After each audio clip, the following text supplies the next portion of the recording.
2 సంవత్సరాల్లో బేసిక్‌గా మీరు చేస్తున్నటువంటి అభివృద్ధి అంతా ఒకవైపు ఉన్నా, మొత్తం కాంట్రోవర్సీ‌ల చుట్టే మీ రాజకీయ ప్రస్థానం మొత్తం తిరుగుతున్నట్టుంది? యాక్చువల్‌గా అభివృద్ధి అగ్రస్థానంలో ఉంది. కాంట్రోవర్సీ అన్నది ఈ మధ్యన అనుకోకుండా కాంట్రోవర్సీ వచ్చింది. అది ఒక దేవాలయం విషయంలో అనుకోకుండా మార్చి నెలలో కాంట్రోవర్సీ వచ్చింది. బట్ తప్పదు. సమాజంలో కొన్ని రుగ్మతలు ఉన్నాయి. మరి దేవాలయం కట్టాలి అంటే కట్టడానికి వీల్లేదు అని చెప్పి ఇబ్బందులు పెడుతున్నప్పుడు అది కరెక్ట్ కాదు అని చెప్పి హిందూ దేశంలో హిందూ దేవాలయం కట్టుకోవాలి అంటే పోరాటం చేస్తే కానీ కట్టుకోలేని దుస్థితిని చూసి బాధపడి మరి ఇటువంటి పరిస్థితులు ఉండకూడదు, ఒక పక్క ఆ గుడి కట్టే పని చేస్తూ భవిష్యత్తులో ఇలాంటి ఇబ్బందులు రాకుండా ఉండాలి అంటే ఏం చేయాలి అనేది కూడా ఒక పక్క ఆలోచన చేస్తున్నాం. అది కొంతమందికి కంటగింపుగా మారి కొంత కాంట్రవర్షియల్గా మాట్లాడుతున్నారు కొద్దిమంది. ఆ కొద్దిమంది అదే పనిగా మీడియాలో మాట్లాడుతున్నారు కాబట్టి ఈ టీ కప్పులో తుఫానుగా కొంతమంది భావిస్తున్నారు. బట్ అల్టిమేట్గా అది టీ కప్పులో తుఫానుగానే ముగిసిపోతుంది. ఒకప్పుడు అయోధ్యలో మనం రామాలయం ఘటన చూస్తాం. దాని గురించి మోడీ గారు ఎంత పెద్ద ఎత్తున యుద్ధం చేశారు. ఈ రోజు నాకు మీలో ఆ స్ఫూర్తి కనపడుతుంది. మీరేం చెప్తారు సార్? అంటే అది దేశానికి సంబంధించింది, పెద్ద ఇష్యూ. దానికి దీనికి ఏమాత్రం సంబంధం లేకపోయినా కొంత సిమిలారిటీ, అది స్మాల్ ఫ్రాక్షన్ అయినప్పటికీ కూడా కొంత సిమిలారిటీ ఉన్నమాట వాస్తవం. సో డెఫినెట్గా దేశ స్థాయిలో అయోధ్య, రాష్ట్ర స్థాయిలో ఆకివీడు అనేది ఒక ఒక ఒక కోట్ లాగా ప్రజలు మాట్లాడుకుంటున్నారు. నిజం. అంటే బేసిక్‌గా మీరు ప్రతిరోజు మీడియాలో అంటే ఏదో ఒక రూపంలో మీ ఫేస్‌బుక్‌లో కానివ్వండి, సోషల్ మీడియాలో కానివ్వండి, ట్విట్టర్‌లో కానీ ప్రతి సోషల్ మీడియా వేదికగా మీ గళం అనేది ఎప్పుడూ వినిపిస్తూనే ఉంటారు. ఇంత ఆవేశంగా మాట్లాడే వ్యక్తికి పాత పాటలు వినే ఒక అలవాటు ఉంది. అలా ఎలా సార్? అంటే ఆవేశానికి ఆ రిలాక్సేషన్‌కి ఎలా సింక్ అవుతుంది ఇక్కడ? అదే కరెక్ట్ సింక్. ఎలా అంటే అదే ఇప్పుడు ఆవేశాన్ని కంట్రోల్ చేసుకోవాలి అంటే అది నా వరకు మ్యూజిక్తోనే సాధ్యం. కొన్ని సంఘటనలు చూసి బాధ అనిపిస్తుంది, ఆవేశం వస్తుంది, మాట్లాడతాం. బట్ ఇమ్మీడియట్గా అది ఆ ట్రాక్ నుంచి పక్కకి వెళ్ళాలి అంటే చక్కటి పాత సంగీతం. ఎప్పటి నుంచి అలవాటు మీకు? చిన్నప్పటి నుంచి. నాకు తెలిసి 8-9 సంవత్సరాల నుంచి. బట్ మా ఇంట్లో వాళ్ళు చెప్పటం 5-6 సంవత్సరం నుంచే నువ్వు కొంచెం రేడియోలో పాటలు వచ్చేటప్పుడు, అప్పట్లో పెద్ద రేడియోలు ఉండేవి మా ఇంట్లో, ఆ రేడియో దగ్గర కూర్చునేవాడిని చెప్పారు. సో అప్పటి నుంచి కూడా పాటలంటే ఇష్టం. ఇంత మంచి మంచి అలవాట్లు ఉన్నాయి. నియోజకవర్గం కోసం తపన పడే మీరు ఈ రోజు మొత్తం క్రిస్టియన్స్ అంతా ఒకవైపు, రఘురామకృష్ణరాజు ఒకవైపు అనే మాట వచ్చేసింది. మీరేం చెప్తారు ఈ మాట? క్రిస్టియన్స్ అంతా ఒకవైపు కానే కాదు, దళితులంతా ఒకవైపు కానే కాదు. ఎవరైతే దళితులు క్రిస్టియన్గా మారి దళితులమే హిందువులమే అని దొంగ సర్టిఫికెట్తో ఉన్నారో వాళ్ళు నన్ను ఆడిపోసుకుంటున్న మాట వాస్తవం. వాళ్ళతోనే కాంట్రవర్సీ. ఆ కాంట్రవర్సీ ఉన్నమాట నిజం, అది ఎవరో కాదనలేని సత్యం. వాళ్ళు ఎందుకు మాట్లాడుతున్నారంటే ఎన్నాళ్ళు చాప కింద నీరులాగా గడిపేశారు. అలాగే ఎవరి మీద కోపం ఉంటే అప్పుడు క్రిస్టియన్ ముసుగుని పక్కన పెట్టి ఎస్సీ కార్డు తీసి ఎస్సీ అట్రాసిటీ కేసులు పెడతాం. ఉద్యోగాలకు అప్లై చేసుకునేటప్పుడు ఎస్సీ హిందూ అని చెప్పి అప్లై చేసుకోవటం, ఇది కరెక్ట్ కాదు అని చెప్పి మాట్లాడటం జరిగింది. ముఖ్యంగా ఈ గొడవ స్టార్ట్ అయింది నా మీదే. ఒక 6 ఎస్సీ అట్రాసిటీ కేసెస్ పెట్టడం జరిగింది. ఆ పెట్టిన వాళ్ళందరూ కూడా క్రైస్తవులే. సో అర్హత లేదు వారికి కేసులు పెడతానికి. పెట్టింది కూడా పోనీ నిజమైన కేసా, పోనీ ఓకే, ఏదో కులం తప్పుడు సర్టిఫికెట్ ఇచ్చుకున్నాడు, మతం మారినా చెప్పలేదు. పోనీ కేసు ఏదైనా నిజమైన కేసా అంటే ఫ్రాడ్ కేసు. రాంగ్గా పెట్టిన కేసు. నేను ఎక్కడో ఢిల్లీలో ఉంటే ఎవరినో నేనేదో అన్నానని వాళ్ళు ఊహించుకుని దానివలన ఇతడి మనోభావాలు దెబ్బతిన్నాయని చెప్పి నా మీద కేసు పెట్టడం, అది ఆ పోలీసు వాళ్ళేమో దాన్ని రిజిస్టర్ చేయటం, ఇదంతా చాలా తప్పు. సో ఎవరొకళ్ళు ముందుకొచ్చి ఎవరికి వాడు ఓట్ల రాజకీయం ఏమో ఇలా మాట్లాడితే ఇప్పుడు వాళ్ళు కూడా బెదిరిస్తున్నారు కదా, మా ఓట్లు అక్కర్లేదా, మా ఓట్లు లేకుండానే నెగ్గేవా అని ఈ రకంగా మాట్లాడుతున్నారు. అలా మాట్లాడినప్పుడు రాజకీయ నాయకుడు అనేవాడు బెదురుతాడు. నాకు ఆ బెదురు లేదు, అందుకని వాళ్ళు బాధపడుతున్నారు. అంటే మీరు చెప్పిన దాంట్లో నుంచి క్రాస్ క్వశ్చన్ తీసుకుంటున్నాను సార్. తీసుకోమ్మా. వాళ్ళ ఓట్లు మీకు అక్కర్లేదా? వాళ్ళ ఓట్లు మీకు అవసరం లేదా? అదే నేను చెప్తున్నాను కదా, నేను ఇదే చెప్తే చాలామంది వక్రీకరిస్తున్నారు. నాకు క్రైస్తవుల ఓట్లు కావాలి, నాకు దళితుల ఓట్లు కావాలి, ఎందుకంటే నేను పోరాడేదే దళితుల రిజర్వేషన్ హక్కుల కోసం. క్రైస్తవుడిగా మారిన దళితుడికి ఈ రిజర్వేషన్లు చెల్లవు అని రాజ్యాంగంలో చెప్పింది. సో ఈ మారిన వాళ్ళు మారలేదు అని దొంగ సర్టిఫికెట్లు ఇచ్చి మారకుండా ఉన్న వారి ప్రయోజనాలని దోచుకుంటున్నారు. సో దళితులుగానే ఉండిపోయి హిందూ మతాన్ని అంటిపెట్టుకున్న వారికి నష్టం జరుగుతుంది దీనివలన. అటువంటి దళితుల హక్కుల కోసం నేను పోరాడుతున్నా వారి తరపున. సంచే దళితుల ఓట్లు వద్దని నేను ఎందుకంటాను? క్రైస్తవులుగా మారిన దళితులు, ఇప్పుడు దళితులే కాదుగా క్రైస్తవులుగా చాలామంది క్రైస్తవుని తీసుకుంటారు, తప్పేమీ లేదు. వారిని నేనేమి అంటలా, వారి గురించి నేనేం కామెంట్ చేయట్లా. నీకు స్వేచ్ఛ ఉంది, మతం మారే స్వేచ్ఛ ఉంది, నువ్వు మారచ్చు. బట్ మారినప్పుడు క్రైస్తవుడిగా చలామణి అవ్వు. నేను మారిపోతాను కానీ నేను హిందువుగానే చలామణి అవుతాను, నేను కేసులు పెట్టుకుంటూ బతుకుతాను, నేను ఉద్యోగానికి వచ్చేటప్పుడు నేను హిందువు అనే నేను సర్టిఫికేట్ ఇస్తాను, నా క్రైస్తవాన్ని నేను దాచుకుంటాను అని అనటం సమంజసం కాదు అని నేను చెప్తున్నా. ఎందుకంటే చట్టం, రాజ్యాంగం అలా ఉంది. సో ఆ రాజ్యాంగాన్ని మీరు మార్చే వరకు ఈ ఉన్న రాజ్యాంగాన్ని ఫాలో అవ్వాలి నాయన అని నేను చెప్తున్నా. సో నేను ఈ చెప్పే విధానం మీకు నచ్చలేదు కాబట్టి ఈ నచ్చని కొద్దిమంది నాకు మా ఓట్లు మీకు అక్కర్లేదా అని ప్రశ్నిస్తున్నారు కాబట్టి వాళ్ళకి నేను చెప్తున్నా, మీరు ఇది మార్చుకునేదాకా ఇది ఫాలో అవ్వాలి అని నేను చెప్తున్నది మీకు నచ్చట్లేదు కనుక ఓకే, మీ ఓట్లు నాకు అక్కర్లేదు అని చెప్పా స్పష్టంగా. దళితుల ఓట్ల క్రిస్టియన్ ఓట్ల? నీకు అర్థం కాదేంటమ్మా, దళితుల ఓట్లు కాదు, క్రిస్టియన్ ఓట్లు కాదు, క్రిస్టియన్లుగా మారి దళితులుగానే చలామణి అవుతున్న వారి ఓట్లు నాకు అక్కర్లేదు అన్నా. అయితే రామాలయం విషయంలో మీరంత పట్టుబట్టి కూర్చున్నప్పుడు అక్కడ ఏదైతే ఆ రోజు రాత్రి మీరు భూమి పూజ చేయడం మొదలు పెట్టారో అక్కడి నుంచి కూడా ఇది ఇంకా పెద్ద వ్యవహారంగానే మారింది. ఇప్పుడు జడా శ్రవణ్ కుమార్కి మీకు వస్తున్నటువంటి వివాదం ఏంటి? అతను ఎందుకు ఇప్పుడు హైకోర్టు నుంచి మళ్ళీ సుప్రీంకోర్టుకి వెళ్ళడం జరిగింది? దేనికోసమని వెళ్తున్నాడు అతను? అతను ఉనికి కోసం వెళ్తున్నాడు. హైకోర్టులో ఏదైతే తీర్పు అతనికి వ్యతిరేకంగా వచ్చిందో 3 కేసులు సపరేట్గా ఫైల్ చేశాడు. 4వ కేసు అక్కడ పెండింగ్ ఉంది, ఇంకా ఒక కంటెంప్ట్ పిటిషన్ ఇంకా పెండింగ్ ఉంది. 3 పిటిషన్స్ పోయినాయి అతనే.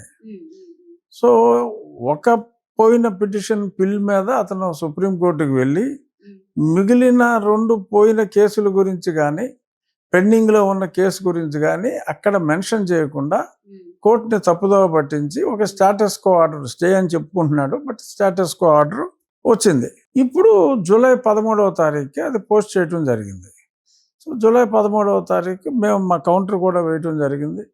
ఇక్కడ ఇతను ఇన్ఫర్మేషన్ అంతా దాచిపెట్టాడు, ఆ దాచిపెట్టిన ఇన్ఫర్మేషన్ అక్కడ ఇచ్చాం. అతను ఒక రాంగ్ నోషన్లో పిటిషన్ వేసుకున్నాడు. అన్ని అప్రూవల్స్ మన దగ్గర ఉన్నాయి, అప్రూవల్స్ అన్నీ తీసుకునే కడుతున్నాం కాబట్టి దానివలన అతనికి టెంపరీగా ఏదో కొద్దిమంది తెలియని వాళ్ళు పాపం అతనికి సన్మానాలు చేస్తున్నారు.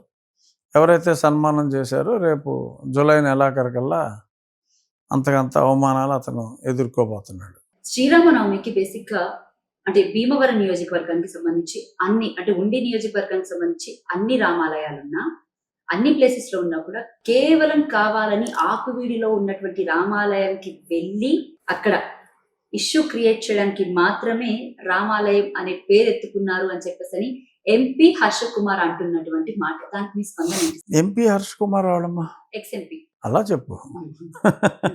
X-MP sorry. అతను సబ్జెక్టు కరెక్ట్. అతను ఏదో ఊరు అతను, అతనికి ఏమీ తెలియదు, ఇక్కడ జరుగుతున్న సంగతి అతనికి అసలు తెలియదు. అతను క్రైస్తవుడు, ఏదో మాట్లాడుకుంటాడు అతను. సో దానికి నేనేం సమాధానం చెప్తాను? నేను ఆ రోజు ఒక 10 రామాలయాలకు వెళ్ళా, అలాగే ఈ రామాలయానికి కూడా వెళ్ళాను. సో వెళ్ళినప్పుడు వాళ్ళు ముందే నేను ఇక్కడికి వస్తానని చెప్పి వాళ్ళు తెలుసుకొని అంత మారణాయుధాలతో వాళ్ళు రెడీగా ఉన్నారు. సో వాళ్ళ అటాక్ వాళ్ళు చేశారు. సో కేసులు పోలీసు వారి ధర్మం ప్రకారం లా అండ్ ఆర్డర్ వాళ్ళు కంట్రోల్ చేయాలి కాబట్టి మారణాయుధాలతో దాడి చేసిన వాళ్ళ మీద కేసులు పెట్టారు. సుమారు ఒక 50 మంది పైచీలకు అరెస్ట్ అయ్యారు. సరే మళ్ళీ తర్వాత ఏదో బెయిల్స్ వచ్చినాయి. ఇంకా కేసు అయితే రన్ అవుతుంది, ఛార్జ్షీట్ వేస్తారు త్వరలో. అంత క్లియర్ కదా, ఓపెన్గా. అవును, మొత్తం అంత మీద తెచ్చిన పుస్తకం అనే చెప్పొచ్చు. అయితే ఈ నేపథ్యంలోని బేసిక్ గా జడ శ్రవణ్ కుమార్ కూడా మీ మీద కొన్ని మాటలు వదలడం అంటే ఈ ఒకసారి ఒక కాంట్రవర్సీ వచ్చిన తర్వాత సహజం ఇవన్నీ. ఒకసారి ఒక కాంట్రవర్సీ వచ్చినప్పుడు నేనేదో కొన్ని మాట్లాడటం, అతను కొన్ని మాట్లాడటం, ఇవన్నీ ఏంటంటే అందులోనూ పబ్లిక్ లైఫ్లో ఉన్నాడు కదా ఆయన కూడా. ఒక పొలిటికల్ పార్టీ రన్ చేస్తున్నాడు ఆయన. సరే మొట్టమొదటిసారి ఫలితం చాలా దారుణంగా వచ్చింది, కేవలం 71 ఓట్లు వచ్చింది. కామెంట్ మాత్రం అందరినీ అంటే అడగాలి అనిపించినటువంటి ప్రశ్న సార్ ఇది. బేసిక్గా మీరు రామభక్తులు కాదు, బ్యాంకు దొంగ డబ్బులే ఎక్కువయ్యి ఇవన్నీ చేస్తున్నారు అనే వర్డ్ విషయంలో చాలా పెద్ద కాంట్రవర్సీ అయింది. దానికి మీ సమాధానం ఏంటి సార్? సమాధానం ఏం చెప్తాం అమ్మా? ఎవడో బుద్ధి లేని యాదవ మాట్లాడుతున్నాడు, ఇంకో బుద్ధి లేని నన్ను ప్రశ్న అడుగుతుంది, ఏం చెప్తాం? బట్ చెప్పాలి సమాధానం. చెప్తున్నా అసలు ఉందని నువ్వు అనుకుంటున్నావా? ఎందుకు అనుకుంటున్నావు నీకు ఉందని? ఇది మీడియాలో పబ్లిక్ గా వచ్చినటువంటి కామెంట్స్ ని కదా సార్ అడిగింది. అవునమ్మా, వస్తే వచ్చిన ప్రతి కామెంట్ని, ఆ కామెంట్లు అంటే నిజాలా? ఎవడొకడు ఏదో వాగుతాడు. ఇప్పుడు నువ్వేదో వాగావని ఇంకొకళ్ళు వాగి అవన్నీ మీడియాలో వచ్చింది, మీడియాలో రాధ మాట్లాడిందని చెప్పి ఇంకొకళ్ళు మాట్లాడితే ఏమవుతుంది? సెన్స్ ఉండాలి కదా. ఆడేదో వాగుతున్నాడు బతుకు తెరువు కోసం, ఇలా మాట్లాడలేడు కదా అని నువ్వు మాట్లాడితే అర్థం ఉండాలిగా. రైట్ సార్, మీరు ఇంతలాగా రామాలయం కోసం పోరాటం చేస్తున్నారు. మరో పక్కన చూస్తుంటేనేమో ఇటు స్పీకర్స్ కి సంబంధించి ఏవైతే ఉన్నాయో, సౌండ్ ఫ్రీక్వెన్సీకి సంబంధించి, సౌండ్ పొల్యూషన్స్ కి సంబంధించి మీరు కొన్ని జీవోలు అండ్ చట్టాలు చూపిస్తూ కూడా అక్కడ ఉన్నటువంటి, అంటే బేసిక్ గా మీరు చేసింది లీగల్ గానే చేశారు. ఏది అక్కడ స్పీకర్ని తొలగించడం, అది ఓన్లీ చర్చల వరకే పరిమితమైందా, లేకపోతే హిందూ దేవాలయాలకి సంబంధించి కూడా కొన్ని స్పీకర్లు తీయించారని చెప్పేసి ఒక వాదన. దేవాలయాలు మసీదుల్లో కూడా తీశారు. అన్ని ప్రార్థనా మందిరాలు, could be a church, temple or మస్జిద్, నా నియోజకవర్గంలో అన్ని చోట్ల తీశారు. లేవు ఇప్పుడు మైకులు. అంటే దీనివల్ల మొత్తం హిందువులు కూడా మీకు యాంటీగా. ఎందుకు యాంటీ అవుతారమ్మా? అదే పిచ్చిగా మాట్లాడుతున్నావు నువ్వు. ఎందుకు యాంటీ అవుతారంటున్నా? అరే పబ్లిక్ దే వాంట్ పీస్. అంటే ఇప్పుడు నువ్వు పెద్ద సౌండ్తో మైకులు పెట్టేసి చదువుకున్న వాళ్ళని డిస్టర్బ్ చేసి, ఇళ్లలో ఉన్న వాళ్ళని డిస్టర్బ్ చేసి, ముసలోళ్ళని డిస్టర్బ్ చేసి, ఈ సౌండ్ ఎవరికన్నా లైక్ చేస్తారనుకుంటున్నావా? బుద్ధున్న వాళ్ళు ఎవరైనా లైక్ చేస్తారా? నువ్వు నీ ఇంట్లో నువ్వు కూర్చుని పొద్దున్న నువ్వు మెడిటేషన్ చేసుకోవాలనుకుంటావు, ఎవడో పెద్ద సౌండ్తో పాటలు పెడతాడు, అది నీకు నచ్చుతుందా? ఎవరికీ నచ్చదు. పబ్లిక్ మాకు ఇచ్చిన గ్రీవెన్సెస్ ప్రకారమే మేము మాట్లాడుతున్నాం. పబ్లిక్ నుంచి మాకు రిప్రజెంటేషన్స్ వచ్చినాయి, చచ్చిపోతున్నాము ఈ మైకిల్ సౌండ్ తోటని. సో దానికి నామ్స్ ఉన్నాయి, ఆ నామ్స్ ప్రకారం ఇన్ని డెసిబల్స్ దాటి ఉండకూడదు. సో చాలా దారుణంగా ఉన్నాయి ఆ శబ్దాల స్థాయి. ఒక చర్చే కాదు, దేవాలయాల్లో కూడా అదే పరిస్థితి. సో కాబట్టి ఆ శబ్ద కాలుష్యం మనం రూల్స్ పెట్టుకున్నాం. సుప్రీంకోర్టు కొన్ని గైడ్లైన్స్ ఇచ్చింది, పొల్యూషన్ కంట్రోల్ బోర్డు కొన్ని గైడ్లైన్స్ ఇచ్చింది. ఆ గైడ్లైన్స్ని ఫాలో అవ్వాలి కాబట్టి ఫాలో అవ్వాలి అని చెప్పి దాని మీద చర్యలు తీసుకున్నాం.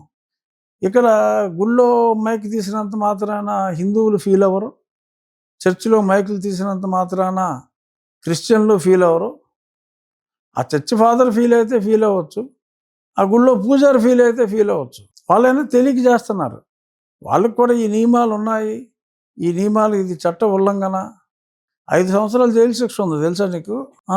సో వాళ్ళకి 5 సంవత్సరాలు జైలు శిక్ష పడి అంత తప్పు మనం చేస్తున్నాం అన్న సంగతి వాళ్ళకి తెలీదు. వాళ్ళకి తెలియక ఆ తప్పు చేస్తున్నారు. తెలిస్తే అలా తప్పు చేయరు. ఇదిగో ఇది ఇంత క్రైమ్ నాయనా అని చెప్పి వాళ్ళకి చెప్పి ఆ తప్పు చేయకుండా చేస్తున్నాం. పబ్లిక్ నుంచి నాకు హ్యూజ్ రెస్పాన్స్ వచ్చింది. దీని తర్వాత నువ్వు అన్నట్టు ఓట్లే అని అనుకుంటే క్రిస్టియన్స్ కూడా ఎంతో ప్రేమతో ఓట్లేస్తారు. ఎందుకంటే క్రిస్టియన్లు అయినంత మాత్రాన యేసుక్రీస్తు పాటలు వేసేస్తే వాళ్ళ పిల్లల్లో చదువుకుంటారు, వాళ్ళ పిల్లల్లో పరీక్షలు రాయాలి, వాళ్ళ పిల్లలు పరీక్షకి వెళ్ళేటప్పుడు ఈ గోల వాళ్ళకి ఇష్టం ఉండదు. ఇది ఎక్కడ చూసాను సరా బాబు అని అనుకుంటారు. కానీ మాట్లాడితే ఎందుకు మన కాంట్రవర్సీ అని ఎవరికాడ నోరు మూసుకుని ఎవరింట్లో ఆడ కూర్చుని ఉన్న పరిస్థితి ఇది. Right sir. ఇంకా బేసిక్గా మీ కస్టోడియల్ టార్చర్ కేసు ఎక్కడ దాకా వచ్చింది సార్? మీకు అదే ఐపీఎస్ ఇప్పుడు మరొక 2 నెలల్లో అనుకుంటా ఆయన రిటైర్ కాబోతున్నారు, 1 నెలలోను. సో అది ఎక్కడ ఒక నెల. వచ్చింది సార్? 1 నెల. ఇవాళకి ఇంకొక 30 రోజులు. 30 రోజులు అవుతుంది. 30 రోజులు ఆయన రిటైర్ కూడా కాబోతున్నారు. ఇప్పటికీ ఆయన సస్పెన్షన్ వేటు 3 సార్లు అనుకుంటా పొడిగించుకుంటూ వచ్చారు. ఇంకా సస్పెన్షన్లోనే ఉన్నట్టున్నాడు అతను. అవును సార్, పొడిగించుకుంటూ వస్తున్నారు. ఈ నేపథ్యంలో ఆయన ఇంకొక నెలలో రిటైర్ కూడా కాబోతున్నారు. అవును. ప్రజెంట్ ఎంక్వైరీ దశలో ఉంది కదా అది. సో ఏం పరిస్థితి? మరి ఎంక్వైరీ నడుస్తున్నట్టుగానే ఉంది. మరి ఇంకా మరి ఎంత టైం పడుతుందో మనకు తెలియదు. But still it's going on. అది నా కస్టోడియల్ టార్చర్లో కాదు అతను సస్పెండ్ అయింది. వేరే అవినీతి కేసులో, ఏసీబీ కేసులో సస్పెండ్ అయ్యాడు. అతను అనుమతి లేకుండా విదేశాలకు తిరిగిన దాంట్లో సస్పెండ్ అయ్యాడు. సో నా కస్టోడియల్ టార్చర్ కేసులో అతను ఇంకా సస్పెండ్ కాలేదు. అతనికి ఎటువంటి శిక్ష కూడా ఇంకా పడలేదు. ఇన్వెస్టిగేషన్ అతని వరకు కొనసాగుతుంది. కొనసాగుతుంది అని అంటున్నారంటే మీకు న్యాయం జరగట్లేదు అనేది మీ ఇంతవరకు జరుగుతుందన్న ఆశాభావం ఉంది, కానీ ఇంతవరకు జరగల. న్యాయం అంటే మీరు ఏ టైప్ ఆఫ్ న్యాయం కోరుకుంటున్నారు? ప్రెసెంట్ ఇంకో 1 month లో రిటైర్ అయిపోతున్నారంటే ఏ టైప్ ఆఫ్ న్యాయం ఏంటమ్మా? ఇప్పుడు నిన్ను తీసుకెళ్ళి కాళ్ళు చేతులు కట్టేసి కొడితే ఇలా మాట్లాడవు.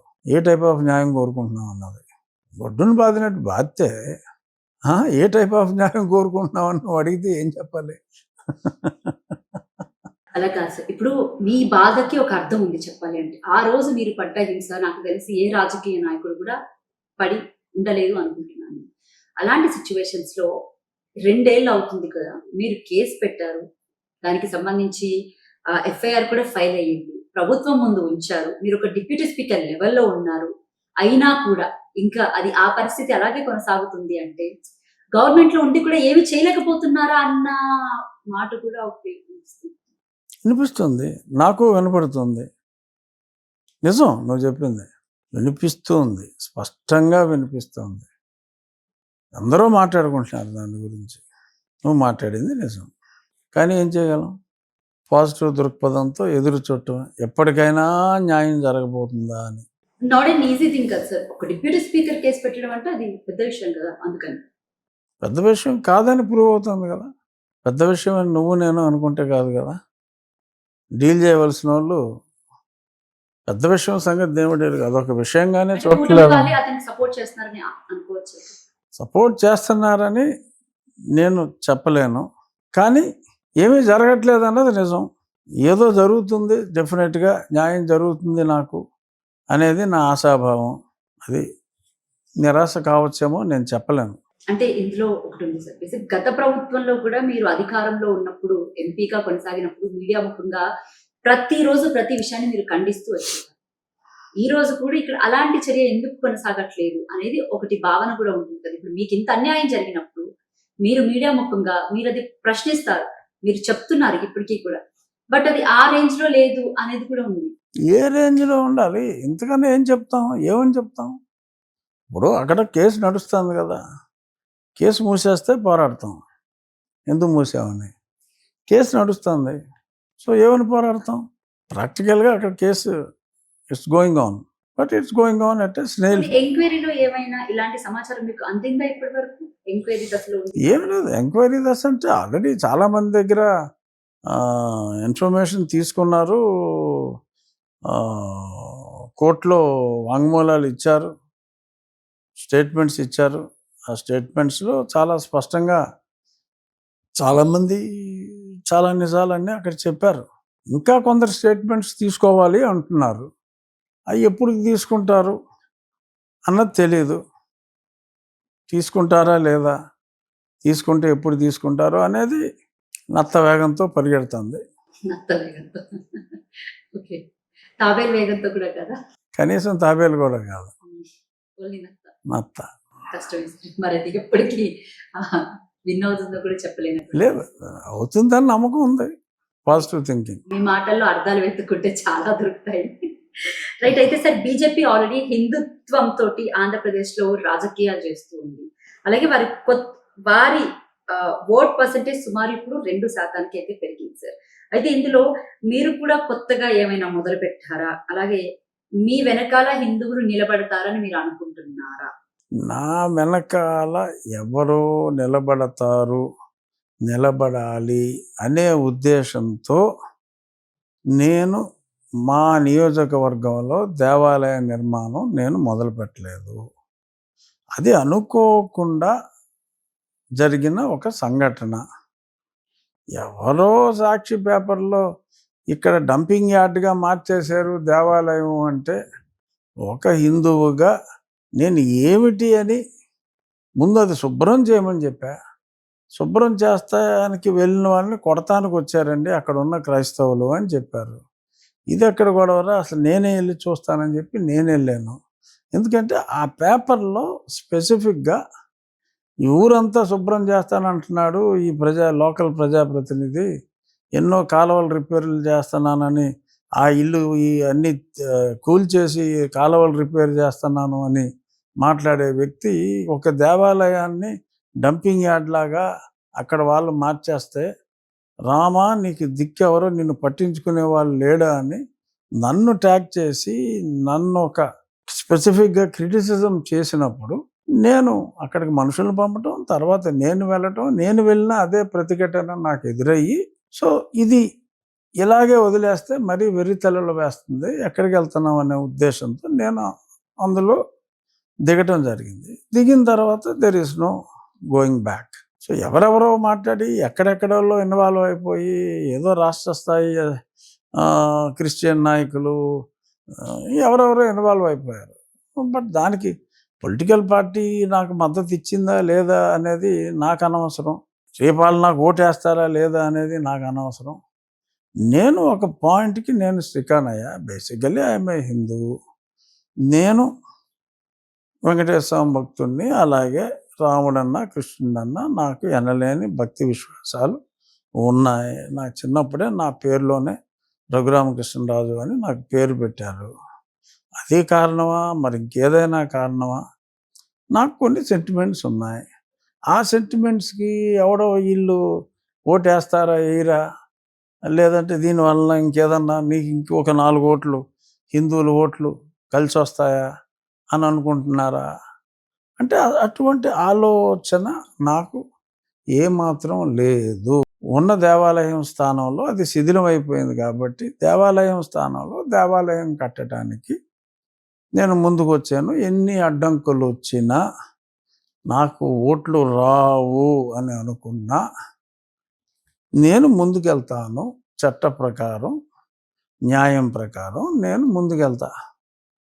సో ఇక్కడ ఎన్నో సంవత్సరాల నుంచి పోరాడుతున్నారు, బీజేపీకి ఉన్నాయే 2% అని నువ్వు అంటున్నావు. దీనివలన ఇంకేం కలిసి వస్తుంది మీకు, హిందువులు ఓట్లేస్తారా అనుకుంటున్నారంటే అసలు నేను దాని గురించి ఆలోచిస్తే అది వేరే విషయం.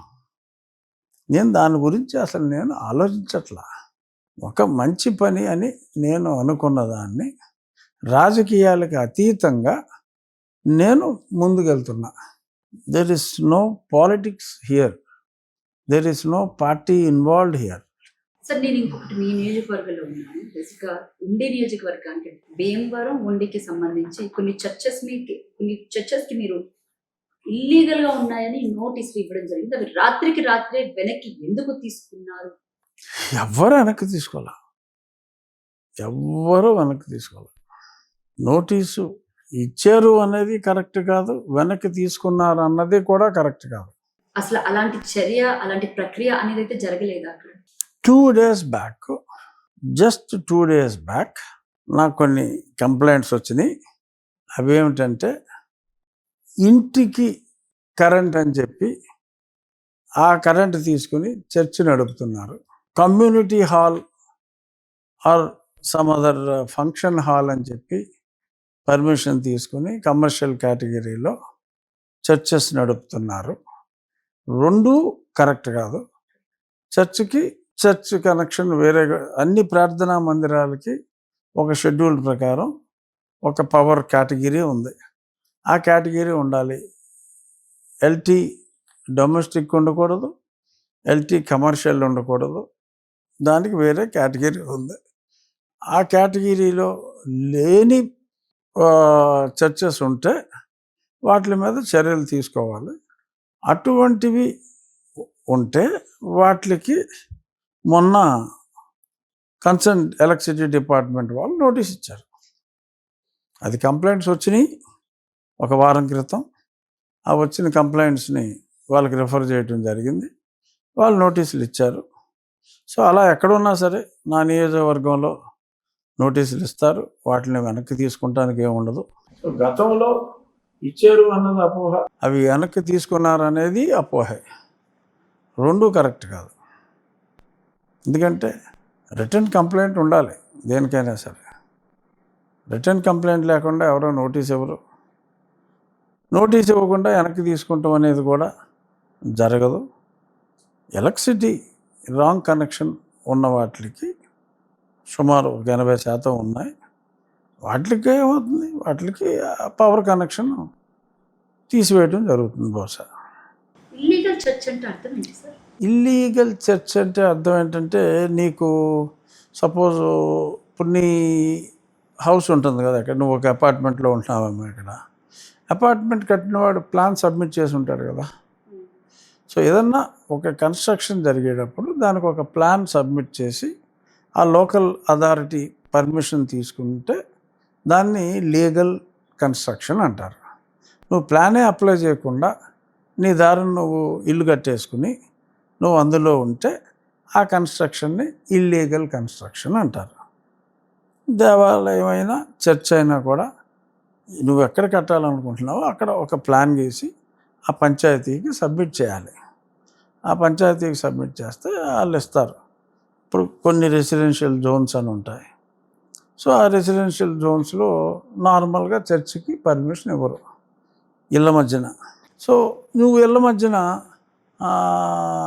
నువ్వు ఒక ఇల్లు అద్దెకి తీసుకుని దాన్ని నువ్వు చర్చిగా మార్చేసి యెహోవా పిలిచినని నువ్వు బోర్డు పెట్టేసి పైన సిలువ బొమ్మ పెట్టి లోపల బల్లలు పెట్టేసి అందరినీ 10% క్యాష్ కొట్టండి అని చెప్పి నువ్వు డబ్బులు తీసుకుంటున్నావు అనుకో, సిలువ బొమ్మ పెట్టి. సో దాన్ని చర్చ్ అంటారు.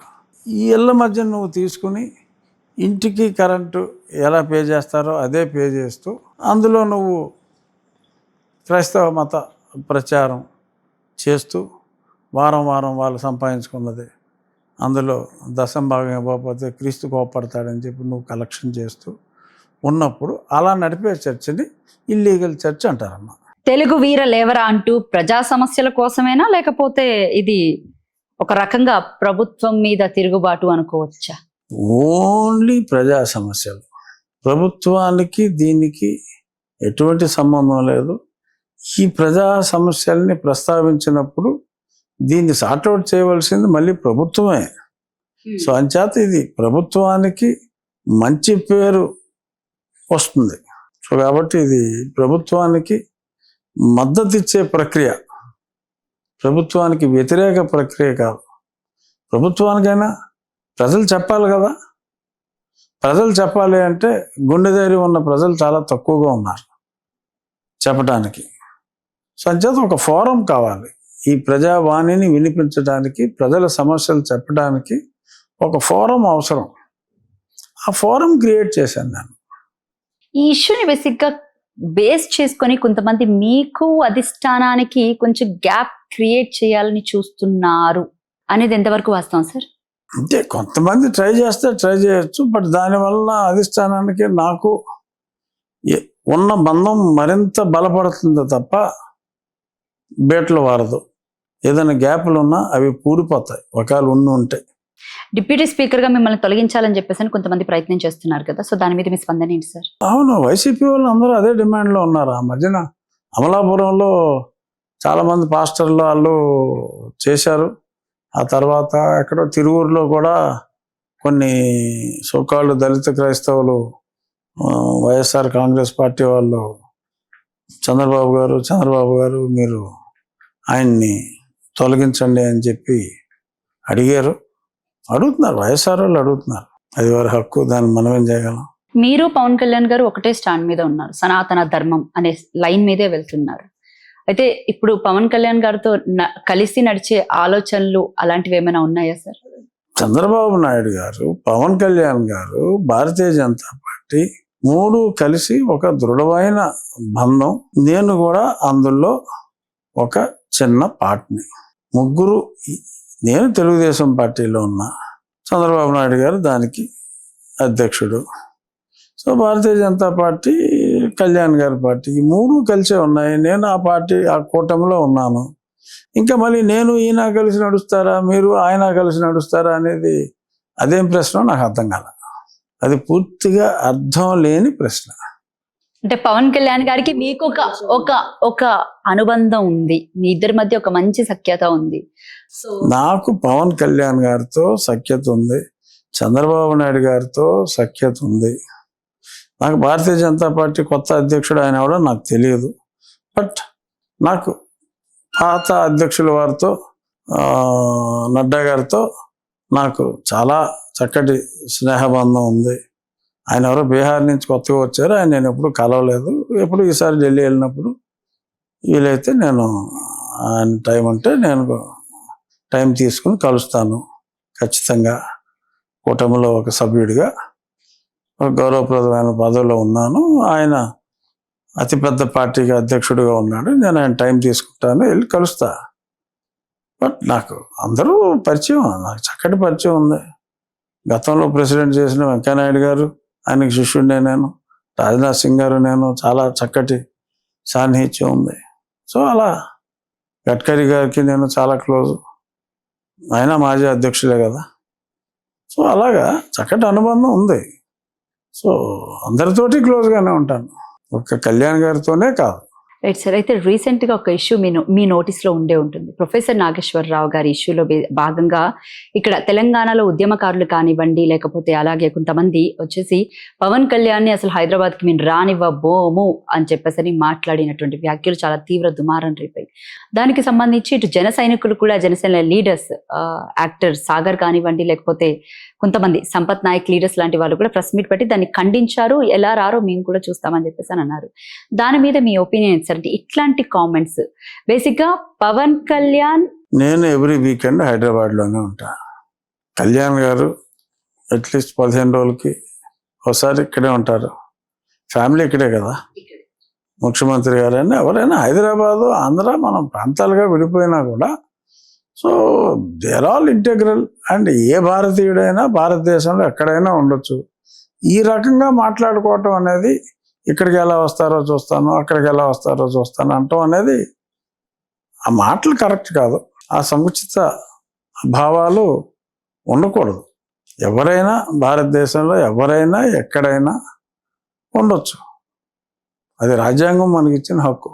సో దానికి ఇలాగా మీరు ఇక్కడికి ఎలా వస్తారో చూస్తాను ఇలా మాట్లాడటం సంస్కారం కాదు. విశ్లేషణ పేరుతో కొంతమంది చేసే వ్యాఖ్యలను మీరు ఏ రకంగా చూస్తారు సార్? ఇప్పుడు ఫర్ ఎగ్జాంపుల్ మన మోడీ గారు హైదరాబాద్ వచ్చారు, పవన్ కళ్యాణ్ గారు కూర్చున్నారు. వాళ్ళిద్దరి మధ్య జరిగినటువంటి ఒక సంభాషణను పట్టుకొని అది జగన్ గారి వైపు తీసుకెళ్లి డైవర్ట్ చేసి, ఇది నాకు వచ్చినటువంటి ఒక సోర్స్ తోటి నేను మాట్లాడుతున్నాను అనే దాన్ని అలాగా మాట్లాడటం సమంజసం అని ఎవరు అనరు. That is incorrect. నాకు ప్రొఫెసర్ గారు అంటే నాకు చాలా గౌరవం ఉంది. నేను ఆయన ఎన్నోసార్లు మాట్లాడుకున్నాం. నన్ను కూడా పెద్ద ఆయన ఒకసారి ఇంటర్వ్యూ చేశారు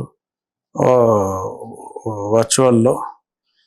బట్ అది అటువంటి సంభాషణలో ఊహించి, ఎవరో అతనికి ఊహించి చెప్పుండొచ్చు, ప్రొఫెసర్ గారికి ఎవరో ఊహించి చెప్పిన దాన్ని మాట్లాడటం, నిజంగానే వాళ్ళిద్దరూ మాట్లాడుకుంటున్నప్పుడు నిజంగానే ఈయన అక్కడ ఉండి ఆ మాటలు నిజంగా ఒకవేళ అనున్నప్పటికీ కూడా అసలు అటువంటివి ఇష్యూస్ మాట్లాడటం అనేది సమంజసం కాదు.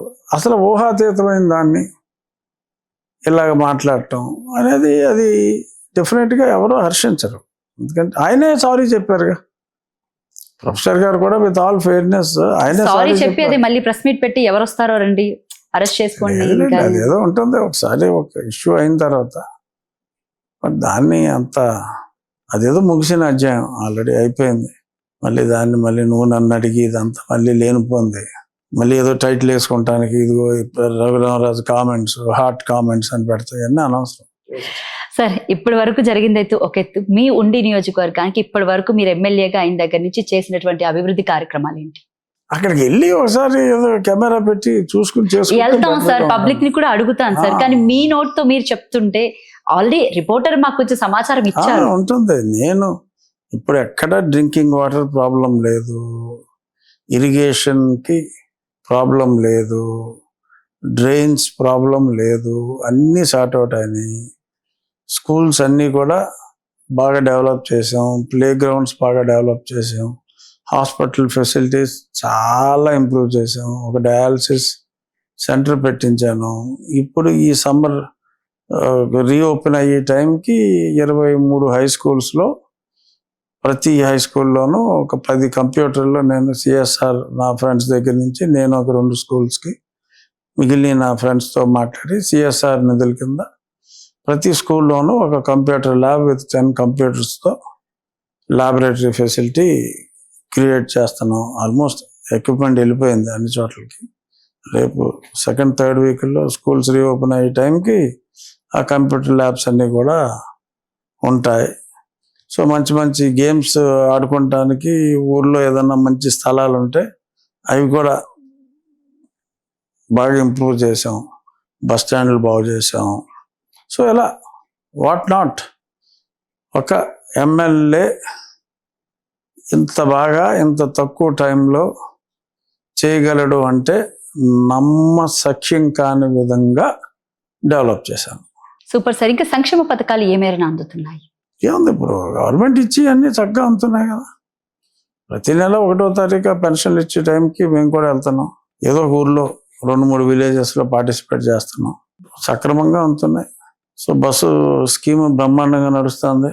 ఎక్కడ బస్సులో చేయం దూరటానికి కూడా చోట్లేదు, అంతా మీ ఆడవాళ్ళే కొట్టుకొని వస్తున్నారంట కదా సార్. కొట్టుకుంటున్నారు. మరి ఉచితం అన్నప్పుడు మామూలుగా 4 రోజులు సామాను ఒకసారి వెళ్ళి కొనుక్కొచ్చేవాళ్ళు పొద్దున్న సాయంత్రం కొనుక్కోవాలి అనుకుంటున్నట్టున్నారు. మరి అంటే మీ ఉచిత బస్సు వల్ల మొగుడు పిల్లల మధ్య గొడవలు ఎక్కువగా అయ్యి పుట్టింటికి ఎక్కువగా వెళ్ళిపోతున్నారు అని అంటున్నారు సార్, దానికి మీ కామెంట్ ఏంటి? మరి నో కామెంట్. పుట్టింటికి వెళ్ళిపోవడానికి ఫ్రీగా బస్సు దొరుకుతుంది అని అంటున్నారు ఇక్కడ గొడవైన ప్రతిసారి. అది కరెక్ట్ కాదనుకుంటున్నారు. జనరల్గా లేడీస్ షాపింగ్కి వీటికి ఎక్కువ వెళ్తారు, బట్ దేవాలయాలకి ఎక్కువ వెళ్తున్నారు. రెవెన్యూ అనేది ఎక్కువగా పెరిగిందని విన్నాను. బేసిక్ రెవెన్యూ ఎలా పెరుగుతుందమ్మా? దేవాలయాలకు వెళ్ళేటప్పుడు మరి అక్కడ దేవాలయాలకు రెవెన్యూ పెరుగుతుంది, ఆర్టీసీకి తగ్గుతుంది, బట్ దేవాలయాలకు రెవెన్యూ పెరుగుతుంది. మావిగన్ మీద మీ ఒపీనియన్ ఏంటి సార్? మావిగా కొన్ని అర్థం లేని ప్రశ్నలకి ఒపీనియన్ ఏముంటుందమ్మా? మావిగన్ అనేదే అసలు అర్థం లేని. మాజీ ముఖ్యమంత్రి గారు పెట్టినటువంటి ప్రస్తావన కదా సార్, అది అమరావతి కన్నా మావిగన్ డెవలప్ చేస్తే బాగుంటుంది, ఈ ఏరియాలు కూడా డెవలప్ అవుతాయి అని అంటున్నారు. బట్ అమరావతి విషయంలో బేసిక్ గా CRDA, capital regional development of authority ఏదైతే ఉందో ఈ మచిలీపట్నం, విజయవాడ, గుంటూరు ఆ పరిసరాల్లోనే ఉన్నాయి. సో డెవలప్మెంట్ అవ్వకుండా ఉండదు. బట్ వాళ్ళు అంటున్నటువంటి ఒక మాట అంటే జనాల్లో ఆలోచించి మాట్లాడుతున్నారా లేదా అనేది దీని గురించి ఇదివరకే నేను మాట్లాడా. ఇప్పుడు పూర్వం అమరావతి సీమ అర్బన్ డెవలప్మెంట్ అథారిటీ అని ఎప్పుడో చెన్నారెడ్డి గారు టైంలోనే ఉంది, అప్పుడే పెట్టారు. అప్పుడు అందులో విజయవాడ, గుంటూరు, మంగళగిరి, తెనాలి ఈ ప్రాంతాలన్నీ ఉండేవి. సో ఇప్పుడు కూడా ఈ సిఆర్డిఏ పరిధిలో ఆల్మోస్ట్ ఇదే రేంజ్ ఉంది. ఇప్పుడు ఒక ఔటర్ రింగ్ రోడ్ ఏదైతే ప్లాన్ చేశారో ముఖ్యమంత్రి గారు, ఔటర్ రింగ్ రోడ్లో ఇదంతా కవర్ అవుతుంది. ఇటు ఆల్మోస్ట్ నందిగామ దగ్గర నుంచి అటు గుంటూరు, ఈ ఓల్డ్ అమరావతికి దగ్గర ఇటు ఒక 20 కిలోమీటర్లు బిఫోర్ బందర్ వరకు కూడా ఆ రింగ్ కవర్ అవుతుంది సిఆర్డిఏలో. సో దానికి ఈయన ఒక విచిత్రమైన పేరు పెట్టాడు. ఇది జరుగుతుంది ఎటు తిరిగి. ఈ ఓవరాల్ డెవలప్మెంట్లో ఎప్పుడైతే ఈ ఔటర్ రింగ్ రోడ్ వచ్చిందో జగన్మోహన్ రెడ్డి గారు కలలుగానే మా విగన్ను అందులో ఉంటుంది. కాకపోతే ఆయన ఆ పేరుకి హుక్ అయ్యాడు. అదేదో గొప్ప పేరులాగా మావిగన్ అనేది ఒక గొప్ప పేరులాగా ఆయన పెట్టాడు. నిజంగా మరి ఆయన అదే బాగుంటుంది అనుకున్నప్పుడు ఆయన 3 రాజధానులన్నీ ఏదో కర్నూలు అని విశాఖపట్నం అని అనే బదులు ఇదే సిఆర్డిఏ అప్పుడే ఉంది, ఆ సిఆర్డిఏకి మావిగన్ అని పేరు పెట్టుకోవచ్చు. కొంతమంది వైసీపీ నాయకులు మీ మీద వేసే అటువంటి క్వశ్చన్స్ మీ దృష్టికి తీసుకురావాలని నాకుంది సార్. వైసీపీ నాయకులు ఎవ్వరూ నన్ను ఏ ప్రశ్నలు వేయరమ్మా. కింద కామెంట్లో సార్ వాళ్ళు ఎవరో డబ్బులు ఇచ్చి రాయించుకుంటారు. బట్ వైసీపీ వాళ్ళు నా మీద అసలు ఎవరు కామెంట్లు చేశారు? ఒక్క అతను ఉన్నాడు, నేను ఏదో గొరక అంటూ ఉంటాను, అతను తప్ప వైసీపీలో నన్ను ఎవరో ఎప్పుడు ఏం కామెంట్ చేయలే. అదే ఆ గురక పేరు గుర్తురాట్లా నాకు. మొన్న గురకాలో ఉంటాడంటాను నేను. అతను ఇదివరకు పెడాన్ ఎమ్మెల్యే అమ్మ జోగి రమేష్, అతనే ఏదో అసెంబ్లీలో నా గురించి మాట్లాడాడు. మిగిలిందంతా తెరచాటు వ్యవహారం. ఏదో కేసు పెట్టి తీసుకెళ్ళి నన్ను కొడతాం అన్నది ఇదంతా కొట్టలేదని ఇప్పుడు చెప్పుకుంటున్నారు. సో అంతే తప్ప ఓపెన్గా నన్ను ఆ పార్టీలో అందరినీ తిట్టే నాయకులు ఎవరో నన్ను ఎప్పుడు తిట్టలా. సో ఎవడో ఏదో చిన్నవాడు మాట్లాడాడు అనేది నేను ఐ ఆల్వేస్ లుక్ ఎట్ ఆ సమూజ్జీ ఎవడన్నా మాట్లాడాడు అనుకుంటే నేను మాట్లాడతాను తప్ప ఎవడో సునీల్ కుమారు, శ్రావణ్ కుమారు, ఇంకెవడో కుమారులు వాళ్ళు ఏదో ఇలాగన్నారు అలాగన్నారు అని చెప్పి నువ్వు ఏదో అడిగేయటం, దానికి నేను చెప్పటం ఇలాంటివి. So I talk to equals. ఫలానా ఒక రేంజ్లో ఉన్న వ్యక్తి నా మీద ఏమన్నా కామెంట్ చేశాడంటే నేను ఏదైనా రిప్లై ఇచ్చినా కూడా దానికి ఒక అందం ఉంటుంది, దానికి ఒక అర్థం ఉంటుంది. సో అంతేగాని ఈ చిల్లర అదోళ్ళు తీసుకొచ్చి వాళ్ళు ఇల్లంటే నేను ఇక్కడ ఒక డౌట్ వస్తుంది సార్. బేసిక్గా ఇప్పుడు మీరు ఈ హిందుత్వ దేవాలయాల మీద అంటే ఇంత పెద్ద ఎత్తున పోరాటం చేస్తున్నారు కదా, ఆకువీడు రామాలయం విషయంలో మీరు తీసుకున్న స్టాండ్ నిజంగా చెప్పాలంటే very very grateful to be honest చెప్పాలంటే. బట్ మీ తరపున ఎందుకు ఎవరు వచ్చి మాట్లాడలేకపోతున్నారు? ఇప్పుడు ఈ క్రిస్టియానిటీ అనగానే జీవి హర్ష్ కుమార్ వచ్చేసారు, లేకపోతే జడా శ్రవణ్ కుమార్ వచ్చేసారు, సో కాల్డ్ ఇంక ముందు అంటే ఇంకొంతమంది మీ మీద కేసులు పెట్టడం బనాయించారు, ఇలాంటివన్నీ జరుగుతున్నప్పుడు మీరు ఎందుకు ఓన్లీ సింగిల్ గా ఓన్లీ వన్ మ్యాన్ ఆర్మీ లాగా మీరు ఒక్కరే ఉండి మాట్లాడుతున్నారు? మరి మీ తరపు నుంచి కూటమి వాళ్ళు వచ్చి మాట్లాడాలి, మీ తరపు నుంచి ఇప్పుడు సనాతన ధర్మం మీద ఇంతమంది స్టాండ్ నానా సింహం ఎప్పుడు సింగిల్ గానే వస్తుంది, పందులే గుంపుగా వస్తాయి. రజనీకాంత్ గారి సినిమాలో డైలాగ్ నాకు ఎంతో ఇష్టమైన డైలాగ్. I feel proud. నా వెనక 10 మంది వస్తే నేను సింహాన్ని కాను, అంచేత నేను కోరుకోను. నేను చేసే ఫైట్లో నేను సింగిల్గా ఉండటమే నేను లైక్ చేస్తా, నా లైకింగ్కి అనుగుణంగానే నడుస్తాను. బట్ నాయకులు రాకపోవచ్చు. దీని వెనుక నాకు 4-5 రోజుల్లో 10,000 రూపాయల మించి ఎవరో ఇవ్వటానికి వీల్లేదు అని రెస్ట్రిక్షన్ పెడితేనే ₹1,00,00,000 4 రోజుల్లో సమకూరింది ప్రజల దగ్గర నుంచి. సో నా వెనక జనం లేరంటావండి? జనం ఉన్నారు, నాయకులు లేరు. పార్టీ నుంచి సపోర్ట్ ఎక్స్పెక్ట్ చేయలేదా? ఇంతకమ్మా నేను అసలు పార్టీకి రాజకీయాలకి ఇది సంబంధం లేని వ్యవహారం. ఇది పూర్తిగా ఒక తత్వానికి, ఒక హిందూ తత్వానికి, మతం అనుకో, ఒక తత్వం అనుకో, ఏదైనా అనుకో, ఒక తత్వానికి సంబంధించిన ఇష్యూ ఇది. ఇందులో పొలిటికల్ పార్టీలు ఏంటి? Any political party should be religion neutral. అది ఎలక్షన్ కమిషన్ రూలు. ఈ మతానికే నేను సపోర్ట్ చేస్తాను. ఈవెన్ బీజేపీ కూడా, RSS is different, BJP is different. BJP కూడా నేను ఈ మతానికే సపోర్ట్ చేస్తాను అని చెప్పి చెప్పలేదు, చెప్పకూడదు కూడా. అన్ని మతాలు సమానమే. పొలిటికల్ పార్టీకి అన్ని మతాలు సమానమే. ఇండివిజువల్స్ వారి మతాన్ని వారు ప్రేమించాలి, ఇతరుల మతాన్ని వారు గౌరవించాలి. అది మన భారతీయ లౌకిక తత్వం. మనం కాన్స్టిట్యూషన్ ప్రకారం మనది లౌకిక వాదం. సో దాన్ని గౌరవించాలి. పొలిటికల్ పార్టీస్కి అన్ని మతాలు సమానం. ఇండివిజువల్స్ ఇతర మతాలని ద్వేషించకూడదు, ప్రేమించండి, గౌరవించండి, మీ మతాన్ని మీరు ప్రేమించుకోండి అనేది ఈ సెక్యులర్ దేశంలో మనం పెట్టుకున్న నియమం.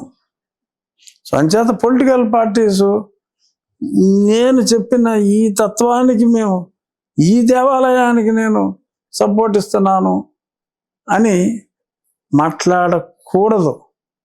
సో అంచేత ఏ పొలిటికల్ పార్టీ సపోర్ట్ చేసే అవకాశం లేదు, అవసరం అంతకన్నా లేదు. అర్థమైందా? They cannot and they should not. So కాబట్టి ఎవరు కూడా పార్టీగా సపోర్ట్ చేయకూడదు, అది హర్షణీయం కాదు.